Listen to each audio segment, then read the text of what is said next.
The man accused of killing a 4-year-old boy and hiding his body in a freezer could be facing the death penalty. That's according to a prosecutor in the case.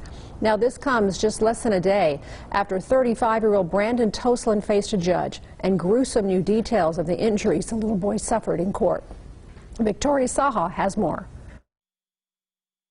Multiple injuries to his small intestines. That's what the court says were just some of the injuries found on 4-year-old Mason Dominguez's body. He's just a baby and he wasn't protected. Mary Lee Ruiz was in the courtroom as information was revealed on how her nephew died. I would have never thought that Brandon would be by far capable of hurting any child. The family dynamic is complicated. Ruiz used to date Brandon Toseland years ago and shares 2 children with him, but Ruiz is also the sister of Mason's dad, Eli, who was married to Mason's mom. Eli died in January of 2021. 2 months later, her former sister-in-law started dating Toseland and moved into his house. Mason's mom told police she last saw her son around December 11th and feared he was dead.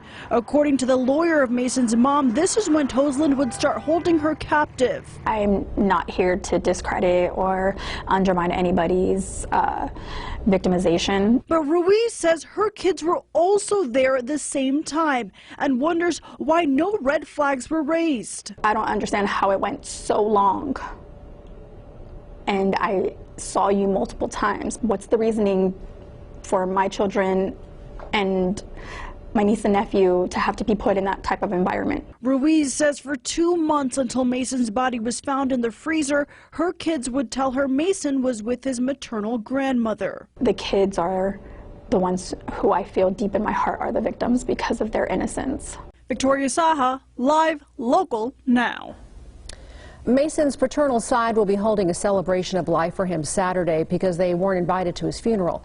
Now, as for Brandon, he faces 10 charges, including murder, kidnapping, and child abuse in the death of Mason, and then domestic battery against his mother. A hearing in his case on the death penalty is scheduled for next Friday. And his lawyers say Toseland plans on pleading not guilty.